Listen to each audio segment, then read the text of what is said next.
Pour commencer la partie produit, j'aimerais vous parler de la SCPI Pierre Capital tout d'abord.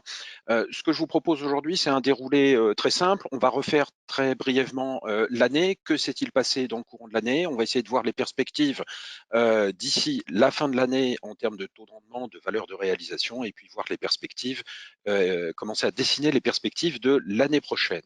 Alors, tout d'abord, rappelons que cette SCPI qui a bientôt 4 ans d'existence est une SCPI de petite taille puisqu'elle fait un peu moins de 100 millions d'euros d'encours et nous l'avons voulu dès l'origine avec une stratégie un petit peu avec un double moteur de performance, comme l'on dit.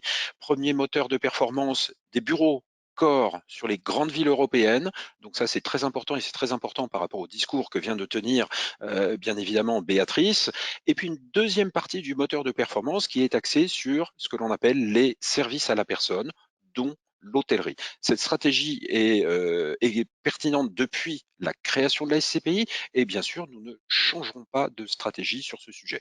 Et deuxième point, c'est une SCPI complètement pan-européenne. Aujourd'hui, elle est à peu près à moitié-moitié entre la France et l'Allemagne, mais elle a bien sûr la possibilité de s'étoffer sur d'autres pays européens. Nous avons privilégié l'Allemagne depuis le départ de la SCPI, tout simplement pour des raisons purement fiscales par rapport aux porteurs de parts en direct sur la SCPI. Alors, si on retrace un petit peu ce qui s'est passé depuis le début de l'année. Cette SCPI, donc, nous étions en fin d'année dernière sur un taux prévisionnel, taux de rendement prévisionnel, compte tenu de la stratégie, de 4,5% de taux de rendement. Donc vous voyez le positionnement qui est à moitié sur les bureaux, 21% sur l'hôtellerie, les 21% restants c'est une salle de sport dans la partie service et un petit peu de commerce et une allocation géographique, effectivement, tournée vers la France et l'Allemagne essentiellement à l'heure actuelle. Alors qu'est-ce qui s'est passé pendant l'année? Bien évidemment la première période de confinement, donc le besoin d'accompagner les locataires et puis la partie la plus touchée, ne nous le cachons pas, c'est bien sûr la partie hôtelière et la partie service. Donc nous avons fait le job jusqu'à avant l'été, ce job d'accompagnement. Je crois que ce que l'on peut dire à la sortie de l'été concernant ces accompagnements de loyer ou ces demandes de franchise de loyer, puisque certains locataires nous demandent d'annuler également les loyers, eh bien le constat à la sortie de l'été, donc au mois de septembre, on vous a communiquer certains chiffres, justement, en vous disant, voilà, le taux de rendement, ce que nous pensons, c'est pouvoir finir l'année aux alentours de 4% de taux de rendement, tout simplement parce que nous avons accompagné nos locataires. Donc, il y a soit des reports, soit des franchises de loyer. À ce jour, ayez conscience que nous n'avons accordé qu'une seule franchise de loyer, c'est à l'hôtel. Nous lui avons accordé 1 mois et demi de gratuité de loyer. Le reste, ce sont des reports de loyer. Donc, on compte bien récupérer cet argent. Voilà, donc finalement, l'impact n'est pas si grand que ça concernant ces accompagnements. C'était nécessaire. Et puis aussi, n'oubliez pas que la partie service aide à la personne, comme l'on dit dans le portefeuille de la SCPI Pierre Capital, est important pour assurer sur le long terme une performance un petit peu meilleure que par rapport au bureau corps. Et notamment dans cette partie service, on continue de bénéficier de baux qui sont excessivement longs. Donc bien sûr, il y a des négociations à court terme parce que l'année est compliquée. L'année est compliquée pour tout le monde. Bien sûr, ce secteur d'activité pâtit de la situation Covid, mais néanmoins, et comme l'a dit Béatrice, n'oublions pas que les secteurs qui souffrent le plus pendant une crise sont vraisemblablement aussi ceux qui rebondiront le plus fort à l'issue de la phase de crise que nous connaissons actuellement. Donc par rapport à ça, finalement, l'impact immédiat de la première vague de confinement est somme toute assez limité compte tenu de la typologie de la SCPI. Et les perspectives pour la fin d'année, ayez également conscience que dans cette deuxième phase de confinement, nous avons à nouveau les locataires qui reviennent à nous et donc essayent d'entamer de nouvelles négociations de report de loyer. Donc, je tenais à vous confirmer simplement les 2 points suivants concernant la fin de l'année. Premièrement, nous maintenons un objectif de 4% de taux de rendement d'ici la fin de l'année. Ayez conscience que des nouvelles négociations sont entamées, qu'elles ne sont donc pas finalisées. Donc, il y aura peut-être un petit delta de performance en moins ou à 4% comme je vous l'ai annoncé, mais pour l'instant, nous ne le savons pas encore. Et le deuxième point, j'aimerais attirer votre attention sur la valeur de réalisation, puisqu'aujourd'hui, beaucoup de questions portent sur ce sujet-là. Même si nous avons un actif hôtelier à l'intérieur de la SCPI, ayez conscience aussi que le reste du portefeuille, et notamment la partie bureau, la partie qui est vraiment une partie bureau-corps Paris intramuros, tient particulièrement bien la route en termes de valeur. Donc, la valeur de réalisation d'ici la fin de l'année, en tout état de cause, il y aura peut-être une petite baisse, peut-être une petite hausse. En tout cas, les variations de cette valeur de réalisation seront somme toute assez minimes d'ici le 31 décembre. Donc il n'y aura strictement aucune révolution à cause de l'hôtellerie. Il y aura des transformations sur le marché, bien sûr, dans les années à venir, des transformations qui vont s'accélérer, mais compte tenu de la typologie des actifs que nous avons en portefeuille, n'attendez pas une valeur de réalisation qui baisse fortement d'ici la fin de l'année, ça ne sera pas le cas. La baisse de certains actifs sera sans doute compensée par la hausse d'autres, et donc la variation sera somme toute assez mineure d'ici la fin de l'année. En tout état de cause, absolument pas de quoi modifier le prix de souscription de la SCPI d'ici le 31 décembre. Et dernier point, maintenant, j'aimerais qu'on visualise vraiment le début d'année prochaine et l'ensemble de l'année 2021, parce que contrairement aux idées reçues, les perspectives sont en fait plutôt bonnes. Je vous explique brièvement pourquoi. Premier point, en début d'année dernière, nous avions un immeuble qui est dans le 13e arrondissement à Paris, qui avait un petit peu de vacances. Malheureusement, cette vacance, nous n'avons pas pu la résorber pendant la première vague de confinement. Par contre, depuis la sortie du premier confinement, nous avons reloué exactement les trois quarts des locaux vacants dans cet établissement. Alors ça veut dire quoi? Ça veut dire que le taux d'occupation physique a déjà augmenté et va continuer d'augmenter d'ici le 31 décembre grâce à ces relocations. De fait, le taux d'occupation financier, lui aussi, va augmenter, mais juste après, puisqu'il y a quelques négociations de franchise de loyer à l'arrivée de nouveaux locataires. Mais progressivement, grâce à ces nouveaux locataires et grâce à ce taux d'occupation physique et financier qui augmente progressivement, la base de facturation des loyers va augmenter. Deuxième point, d'ici le 31 décembre, nous aurons le plein emploi des capitaux. La SCPI a réalisé un petit peu de collecte, notamment en début d'année. L'argent était resté en cash pendant la période de confinement. Nous sommes en phase de signature d'un nouvel immeuble. Donc, on est en train de finaliser tout ça. Nous ne sommes pas encore passés devant le notaire, mais ça devrait se signer avant la fin de l'année.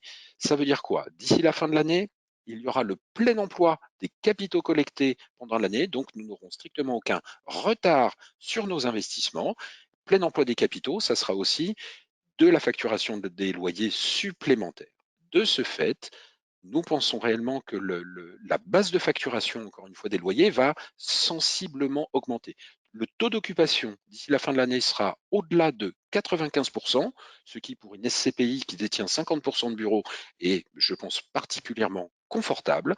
Et de surcroît, avec ce taux d'occupation, nous allons pouvoir augmenter les résultats de distribution à périmètre constant, bien évidemment, dans le courant à partir du début de l'année prochaine. Voilà. Donc les perspectives ne sont pas si mauvaises que ça, et j'aimerais attirer votre point sur deux sujets avant de clôturer le débat sur la SCPI Pierre Capital.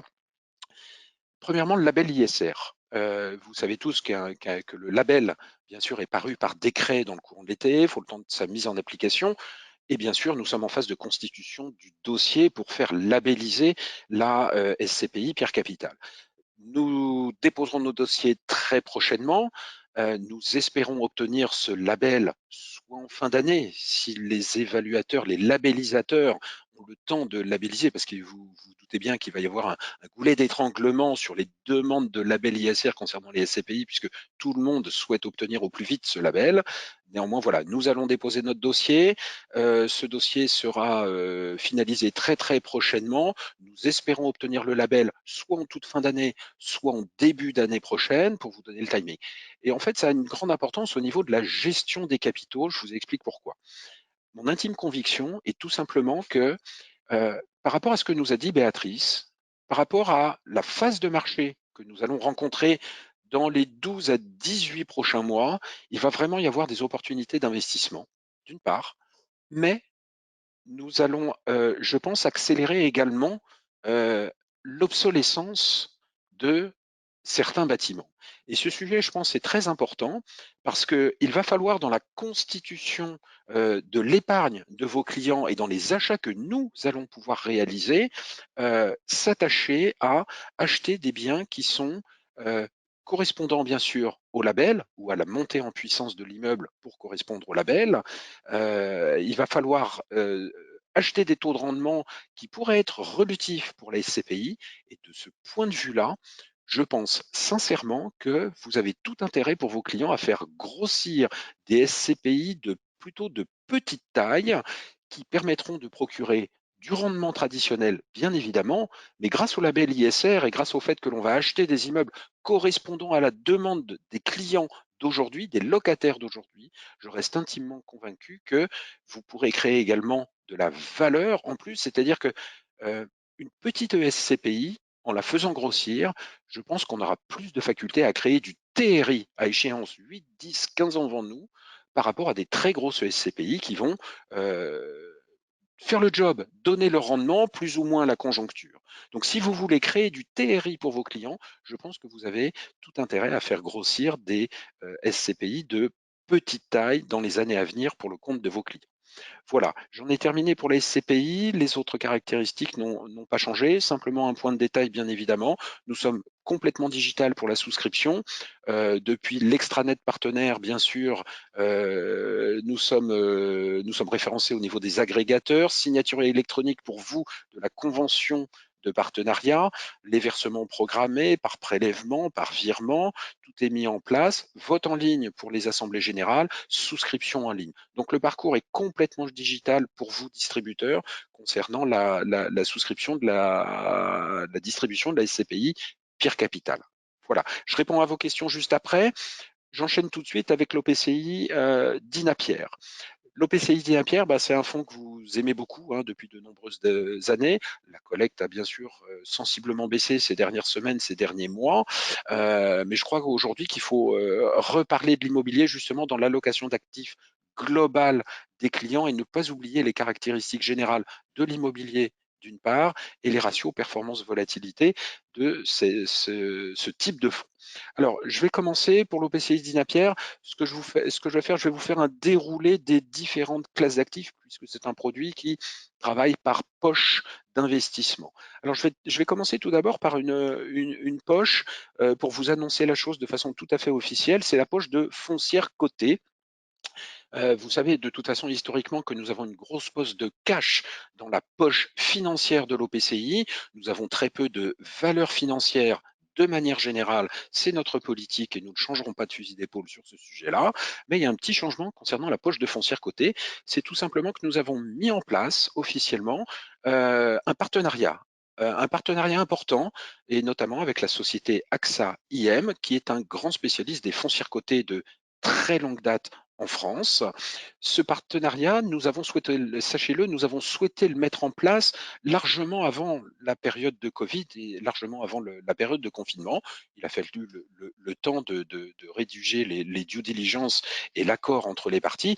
Ce partenariat, il sert à quoi? Il sert tout simplement à, premièrement, avoir une vraie vision complètement pan-européenne des foncières cotées, chose qu'il faut reconnaître, nous, chez Swiss Life, nous n'avions pas complètement auparavant. Donc, vision pan-européenne des foncières cotées.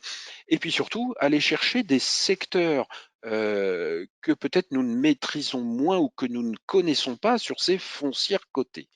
Donc un partenariat actif pour réallouer notre poche de foncière cotée. Vous voyez qu'elle a un petit peu augmenté, mais tout simplement, on était à 4% avant Covid, avec la baisse des marchés financiers, la baisse des foncières, cette poche de foncière cotée était descendue à peu près à 2%. Nous avons profité des 6 derniers mois et de la mise en place de ce partenariat pour deux choses. Réacheter des foncières cotées dans le portefeuille et profiter des opportunités qu'il y a eu sur le marché. Je rappelle quand même que les foncières cotées ont été les titres qui ont été les plus quasiment les plus sabrés en bourse, avec des baisses de moins 30, moins 45, voire plus de moins 60% pour certains titres. Donc ça a permis la période de mise en place de ce partenariat avec AXA Investment Manager a permis de racheter des titres sur des phases de baisse de marché, donc on est remonté à un peu plus de 4% de la poche financière, et puis surtout, je vous le montre dans le slide suivant, elle a permis de rééchelonner au fur et à mesure des mois sur différents secteurs d'activité concernant les foncières cotées. Donc aujourd'hui, il faut que vous sachiez qu'on est par exemple, à 40% sur de l'habitation, et notamment de l'habitation en Allemagne, donc des foncières que nous connaissions un petit peu moins chez Swiss Life Asset Manager. Nous sommes à 22% sur des bureaux, nous sommes à 15% en logistique et nous sommes à 10% en habitation, en commerce, pardon.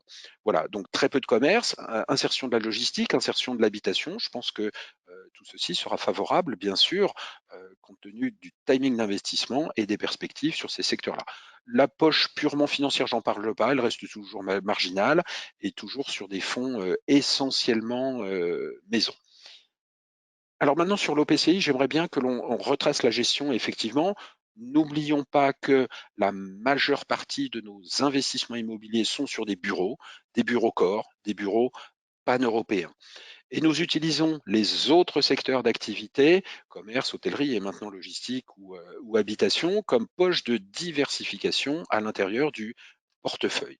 Alors, qu'est-ce que l'on peut dire sur cette poche? Tout simplement, ce qui souffre le plus, bien évidemment, aujourd'hui, c'est la poche de diversification, mais compte tenu de la collecte, nous avons réduit ces poches de diversification pour faire augmenter la partie bureau, la partie qu'on aime vraiment appeler bureau corps, parce que je pense qu'on a des emplacements vraiment parmi les emplacements les plus prime de ce qui peut se faire dans les grandes villes européennes. Alors, peut-être un mot sur les valorisations aussi, puisque tout le monde se demande, mais alors l'hôtellerie, que se passe-t-il? Le commerce, se passe-t-il? L'un des points importants à bien comprendre sur les OPCI, c'est tout simplement que, contrairement à une SCPI, qui valorise en fait quelque part une fois par an. C'est-à-dire que quand il y a des hausses de valorisation ou des baisses de valorisation dans les SCPI, vous ne le voyez pas immédiatement. Alors qu'un OPCI, lui, de par sa composition, de par son fonctionnement, valorise en fait en temps réel la valeur des actifs financiers bien sûr, mais aussi la valeur des actifs immobiliers. Alors, aujourd'hui, la performance globale de l'OPCI, dividende réinvesti depuis le début de l'année, est à zéro. Alors zéro, c'est bien ou c'est mal, j'en sais rien, mais c'est mieux que rien et c'est mieux que -10.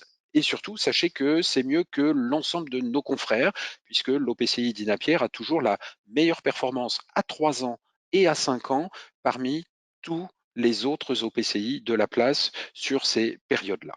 Alors, qu'est-ce que nous avons fait en termes de valorisation? Sachez, c'est un point important, cette performance, elle tient compte justement du fait que nous ayons déjà acté, notamment dans l'hôtellerie, des baisses de valorisation. Donc aujourd'hui, par exemple, l'ensemble de notre portefeuille hôtelier a été dévalué par rapport au 31 décembre dernier de 7,5%. Voilà. Donc nous avons déjà acté la baisse des valeurs des hôtels et donc c'est déjà intégré dans la valeur liquidative de l'OPCI. Compte tenu de ce que nous a dit Béatrice, je crois que, alors je ne sais pas si on a atteint un point bas ou pas, bien évidemment, et ça on ne le saura jamais. Néanmoins, compte tenu des perspectives, nous savons très bien, de toute façon, statistiquement parlant, que les secteurs qui ont le plus baissé sont ceux qui vraisemblablement remonteront le plus vite postérieurement.